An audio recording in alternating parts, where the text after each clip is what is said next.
Hey comic book fans, welcome back to Comic Book Corner 2.0, and fans, you're back with me, Mike Spider Slayer, getting ready to do that all-important comic book review so you, the fans, can make decisions on what to buy. And today, fans, I'm going to tell you not to buy The Amazing Spider-Man issue number 8. This story is a type of story where you can just do this,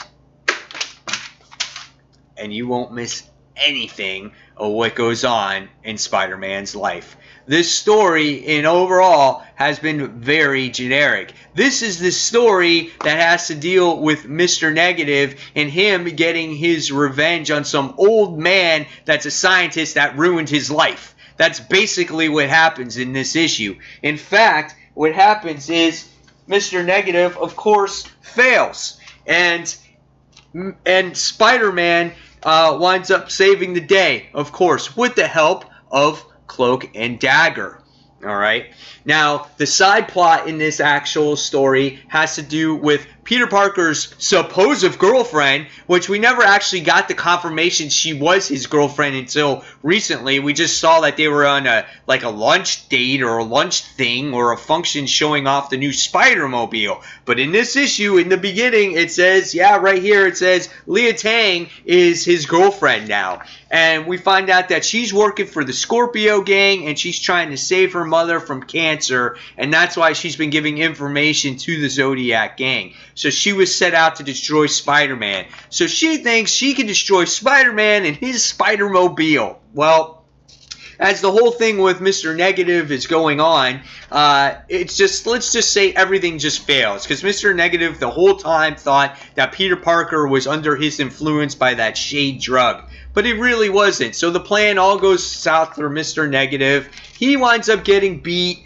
And then Leah Tang sits there and gets some convincing from Spider-Man himself going, you know what?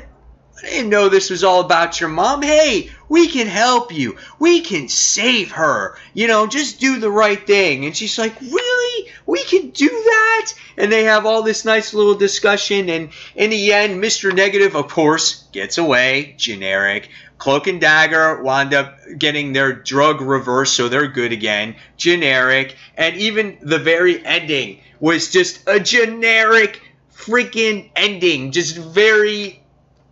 It's just there, and it's just like, you know, Mr. Negative's like, I'll be back, and then the good guys are saying, well, we'll be here, and they're like, and we'll be watching, and Spider-Man kind of ruins it and goes, oh, wow, is that the nice catchphrase? And they're like, oh, we're ruining the moment. So that was the kind of good dialogue part. There was one other part in there where he sits there and he makes fun of General Akbar from Star Wars and saying he says that's how you say it's a trap. It's a trap. That's how you're supposed to say it. So that was one part that was good. But really, there was nothing in this issue to sit there and make it good. There wasn't even a teaser like some of the other issues had where you showed Regent or some other villains.